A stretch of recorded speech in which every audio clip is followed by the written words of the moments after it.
In many tech companies, developing and launching innovative technologies moves at a frenetic pace.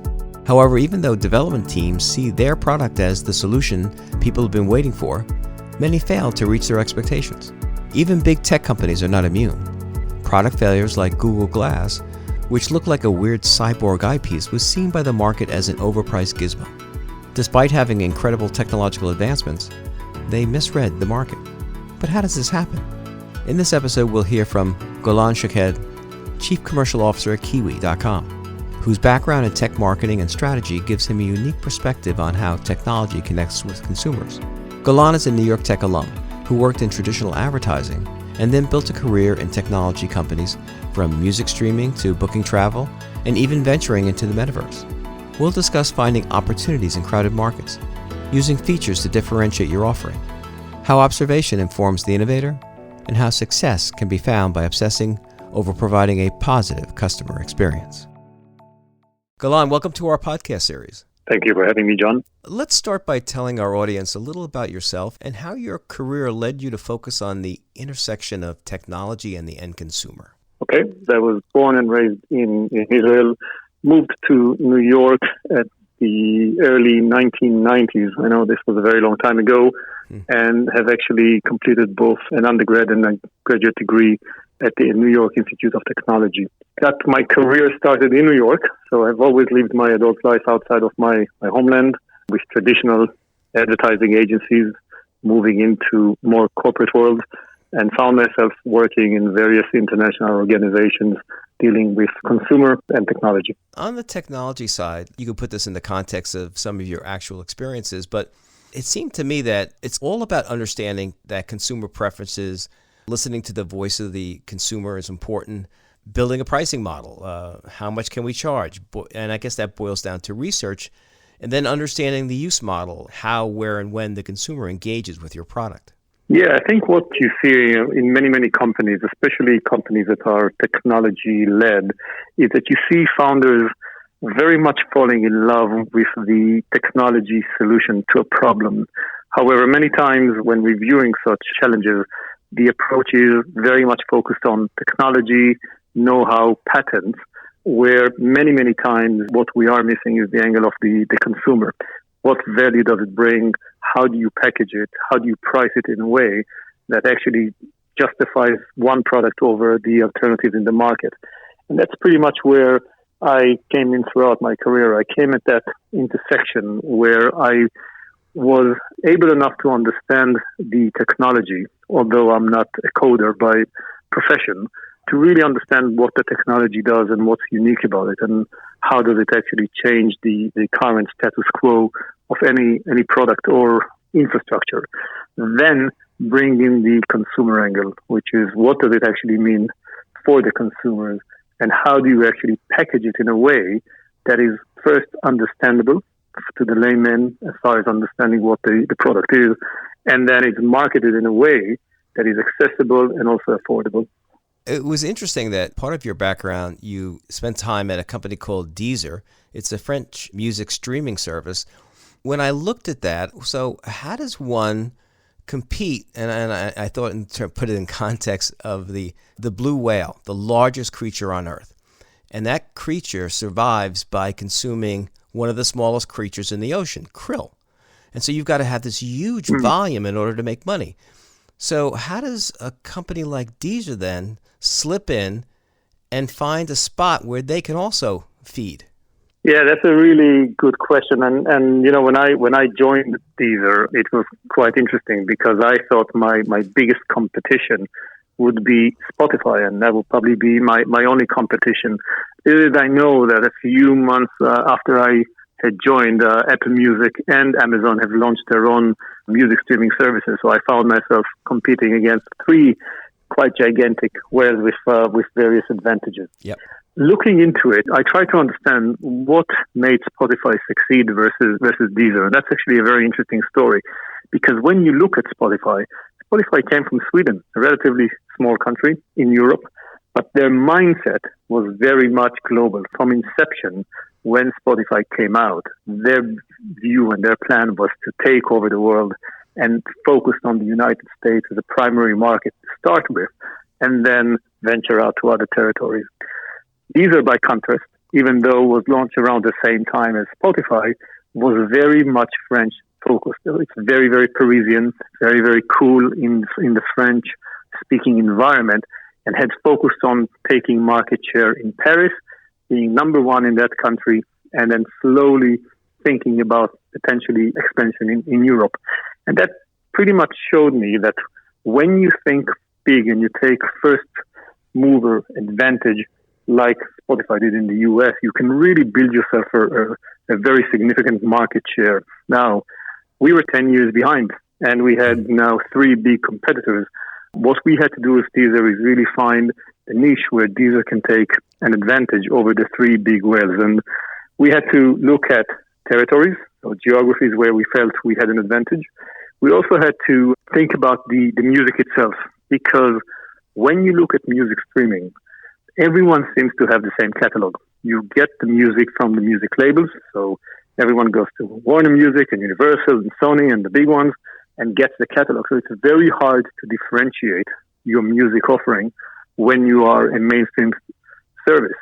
What we've done with Deezer, we've had to find a way to expand under the radar of the big 3, and we've done it by venturing out to territories which were not very much the focus.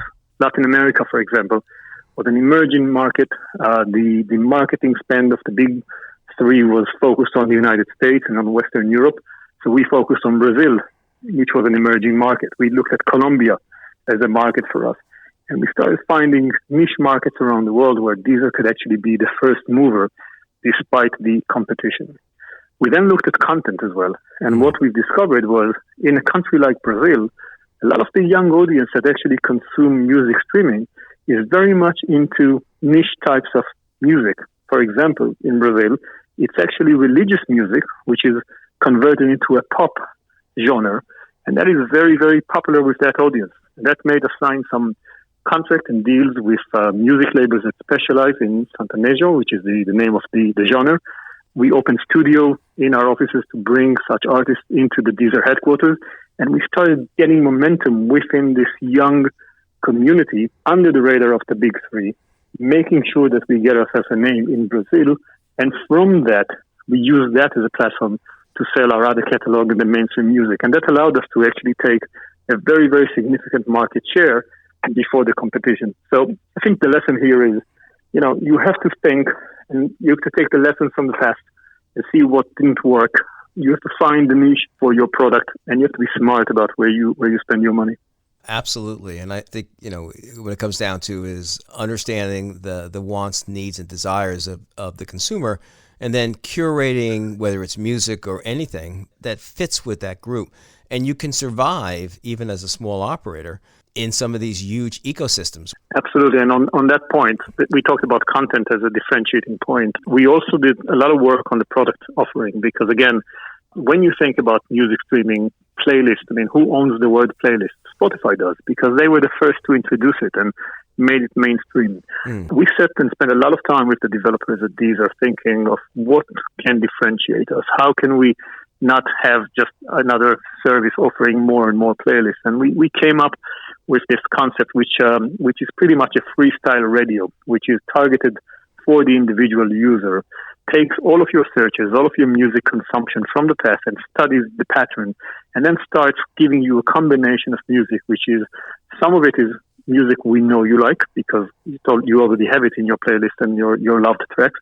But the algorithm will also recommend some new songs that you may want to discover, and put it all together into one stream of music, which the user doesn't really know what's coming next. And we named it Flow, because you basically press on Flow and you don't know what's coming. We've taken that feature on the product side and decided to double down on that in order to differentiate. Differentiating through a product feature that stands out from the regular playlist. And what we did with Flow, we gave the development team a challenge. We wanted Flow to be able to guess what the user wants to listen to at any given time. Now, this is a very, very tough challenge to meet, because the answer is no one really knows. But we were hoping that through a variety of signals that we can get from the user, we will be able to actually serve music which is relevant to the context. And I'll give you an example. We know where you're at if you share your location with us on the app. We can also know whether you're in motion or whether you're standing if we can track the gyroscopes of your phone. We also know what time of the day it is. We know what month of the year it is. So we can take a lot of touch points when it comes to the user and their pattern and try to understand what's the context that they're listening to the music in. And our mission was to really try and serve the right music at the right time for the customer. And, the challenge is very hard because you press slow, something comes up, within 2 to 3 seconds, we would get immediate feedback whether we got that right or wrong, and we needed to adjust. Now, we didn't always get it right, obviously. Right. But what we did manage to do is to get users to fall in love with the concept and want to explore flow and want to experience it and talk about it. And we had more and more flow followers at Deezer, people who chose Deezer as a music streaming service because they like the concept of listening to music through the flow experience rather than a traditional playlist. So we managed to build ourselves a niche audience, or maybe not a niche, a growing audience of people who fall in love with the concept, with the product concept, and adapt to it. I'll just give you a stat. When we looked at flow, once we started doubling down on it, the usage of flow started with only less than 10% of our users. Later on, as flow matured and became the center of our differentiation strategy, over 56% of these users have spent most of their time listening to flow. That's amazing. Look, I'm someone that consumes music all the time, and you're absolutely right. I don't listen to the same playlist when I'm working out as I do when I drive, as I do when I'm home. I have a certain artist that I like to listen to at home versus being on the treadmill at the gym. So, next question for you, and since we're on the topic of music, let's talk about this other venture you're involved with, which is called Licked. I find it fascinating because now we're getting into advances in technology from in real life to the metaverse. Yeah. Well, I'm currently serving as the chairman of the board for Licked. Licked is a music startup from the United Kingdom. Very, very ambitious, like all startups. And what we are trying to do with Licked is basically provide users with a solution for micro-licensing of music rights. And let me simplify it for our listeners. Say you have a YouTube channel and you use it in order to promote yourself and you're an influencer and you want to use a very, very famous track for your videos because it's known that popular tracks increase the engagement with videos. It is very, very hard for an individual creator today to actually license that music and not to be taken off the platform for violation of music rights.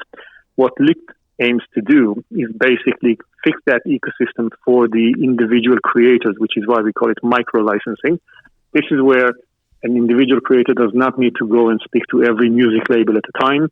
They can register on Licked. They can pay a fee for a track that they want to license. We would then clear that track for them within the social network environment and make sure that they can continue distributing their content and earn revenues on advertising, if they're earning, without being taken off by the system for violation of rights. So a fascinating concept, very, very complex ecosystem. I think what you're referring to, John, is how do we take micro-licensing from social media to the metaverse world, which is where it becomes even more interesting. Yes. And the metaverse is really an interesting concept for us because everyone speaks about the revenue that you can make from music in the real world. We are used to it. We understand how music streaming works. We understand how concert music works. When you're looking at the metaverse, you can actually almost double the size of the music industry because we're living in parallel universes. So imagine that I am basically renting a music club in the metaverse. So I can open my own music venue. And what I want is that people visiting my venue in the metaverse would listen to specific tracks of music. That type of music needs to be cleared just as much as the one that is on your YouTube channel. Right. And Licked is pioneering the process of allowing micro-licensing even at the metaverse, generating, obviously, revenues for music labels, which is one element, but more importantly, allowing artists to exist not only in the real world, but also in the metaverse world. And we might find ourselves in a situation that an artist who's not that popular, for example, in the real world, for whatever reasons, can become super popular in the metaverse and vice versa. So you can imagine the dynamics now between two types of world all linked to music. Absolutely fascinating. It truly is. What people should understand is that there'll be multiple metaverse. Yes. And there are successful ones, I should say, at least in the initial phase, being successful out there of attracting people to go on. It's something that I think time will tell as to what the direction heads in terms of how consumers interact with it. Talk a little bit about Kiwi, and that's another business that you're currently involved with. And it's the online search engine business. And one of the things that I found fascinating about it is, first off, it's not a household name here in the U.S. typically, probably more in Europe based on where the company was originally founded. And again, this is one of those things where you look at the technology, and then I found it interesting that it does have a bit of a differentiator, because it's mentioned that it works on a proprietary algorithm that allows users to combine flights and ground transportation from essentially any carrier in the world. Did I get that right? Yes, you did. Kiwi is a travel technology company, which I myself only came by about 4 years ago. And I was fascinated with what they're doing. And therefore, I joined the company both as an investor, and also I serve as an executive on the executive board. What makes Kiwi unique is that they're not a regular online travel agent. They're not even a regular search engine for flights. They're actually a technology company that takes the universe of anything that moves, focusing on planes, but not limited to it at all, and basically dismantling any itinerary that you can think of into individual legs of a journey. Now, by doing that, what you're pretty much doing, you're reassembling flights based on your own choice. And what Kiwi can do for consumers is basically combine airlines that don't necessarily cooperate through a codeshare into one itinerary if it saves the customer money. I'll give you an example. You can probably fly round trip from New York to LA with a single carrier, and it might cost you a certain amount of money. But if you actually fly only one way with one carrier and the return trip with a different carrier, you might save 30% on that ticket. Now, if you want to do it yourself as a customer, you'll need to figure that one out. You'll need to see who has the cheaper flight. Right. And you need to have two separate bookings with two separate entities and hope that the flight goes well. With Kiwi, we would sell you this as a single booking with one point of contact, which is kiwi.com. We will guarantee any issues that happens in your journey and pretty much allow you as a customer to fly for less, because we are able to expose to you various flights and transport combinations that are very, very hard to find individually. So when I saw what Kiwi does, I felt that's a real differentiator here when it comes to the product offering. However, I also realized that in order for this to work, Kiwi needs to have an exceptional customer experience, because when you break everything apart and you reassemble it, it usually works. I can tell you that it works more than 90% of the time. However, when things go wrong, they go terribly wrong. And because you are basically combining things that don't necessarily exist for sale, and so you need to be able to provide an exceptional customer experience for those customers who experience difficulties. And when I joined Kiwi, they asked me, what would be my growth strategy, and you'd expect from someone with my background to talk about the brand and the marketing and the marketing channels and Sure. and partnerships, and all are true. But my one single point of advice, and which is what we are working on right now, is make sure that the 10% of the customers that are having difficulties get exceptional service, because you will then get such good word of mouth and such loyalty that you cannot get anywhere else. People measure you when things go wrong. And so, unlike my other companies and what you'd expect from a marketeer in the strategy, I actually opted for customer experience for the 10% of cases where things go wrong as a focus area, rather than let's just go out there and spend money on marketing. I think we're seeing two things happening in this company which are fascinating. First, we are thinking customer-centric, and our customers are witnessing it. Our direct-to-consumer business quadrupled since I've joined the company, and we intend to be much more focused on that. We are still very much focused on Europe, even though we are selling flights worldwide. So we are still focused on Europe as a key territory, but it will expand. But we are seeing ourselves grow as a direct-to-consumer business.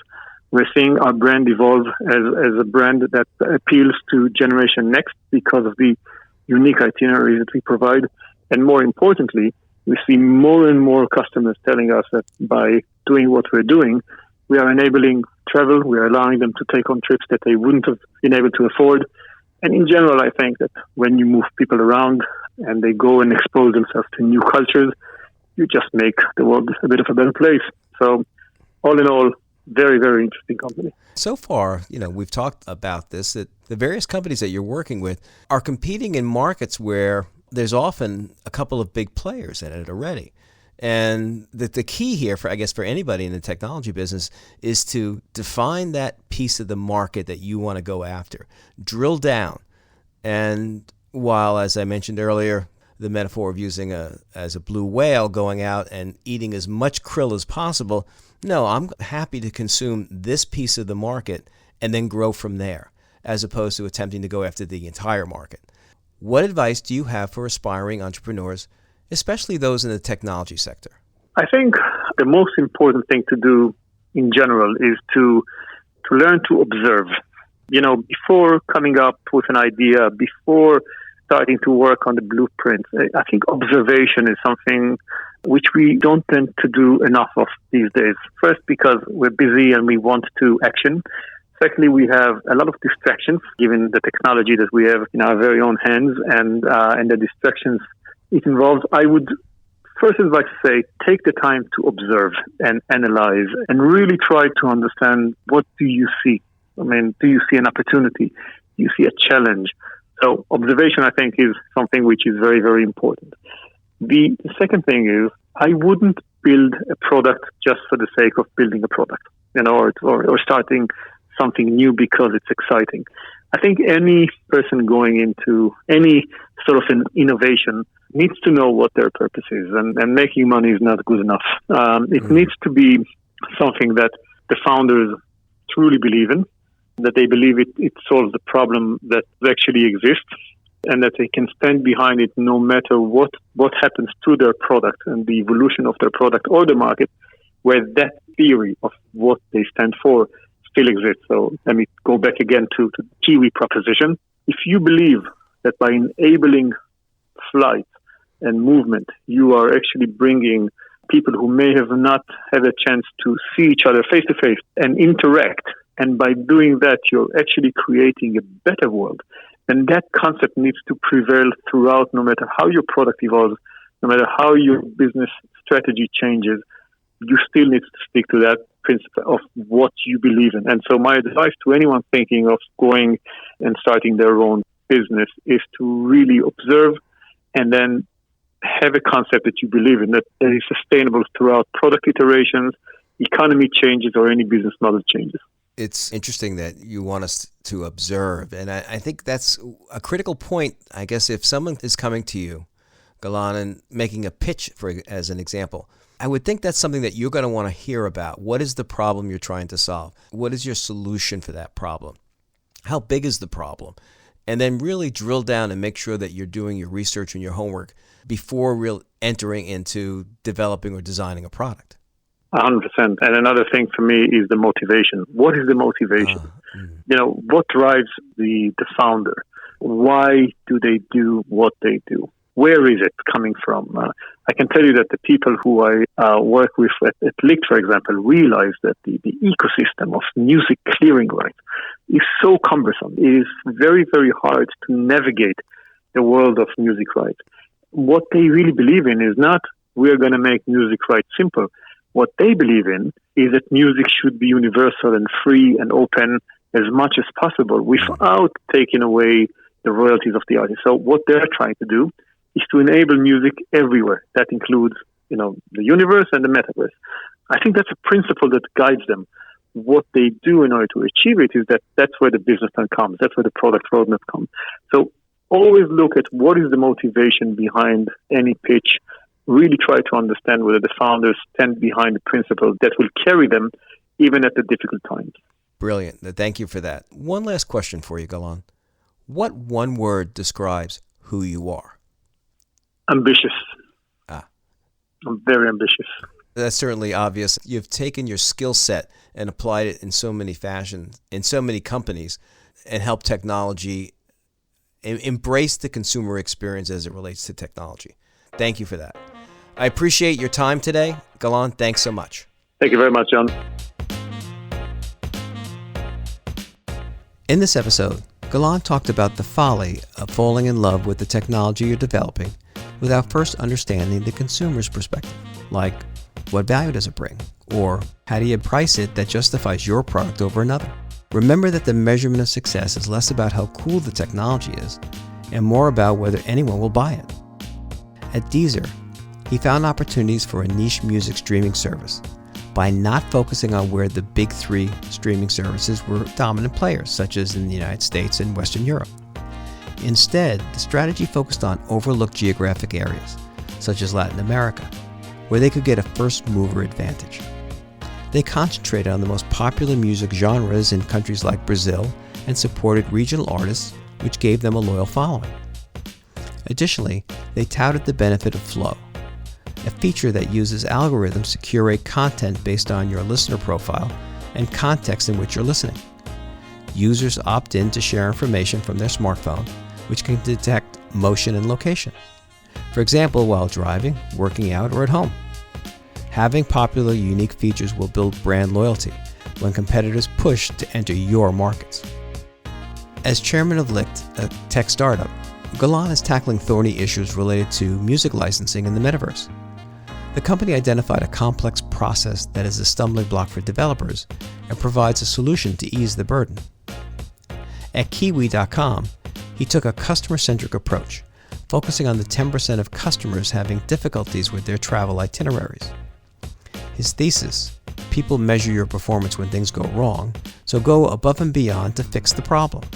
This will yield positive word-of-mouth advertising about your service and build brand loyalty. For those starting their entrepreneurial journey, Golan stresses the need to observe and analyze what you see as an issue or problem before defining what you're setting out to make. As he said, because we're busy, we want to take action. But action without a clearly defined purpose and absent an objective analysis of the opportunity might lead you to develop a product the market doesn't need or want. And the one word that Golan uses to describe himself is ambitious. Ambitious represents a desire and determination to succeed.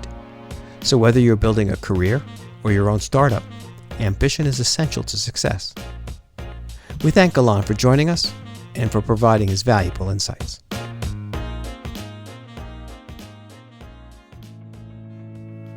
This podcast is executive produced by John Rebecchi and New York Institute of Technology in conjunction with the School of Management and the Office of Strategic Communications and External Affairs. The interim dean of the School of Management and executive producer of this podcast is Deborah Cohen. Our marketing and social media strategist is Petra Shantaraga, and our audio editor and mixer is Brian Falk from Abacus Entertainment. Special thanks to Professor Ellie Schwartz and Victoria Greco for all their support. Until next time.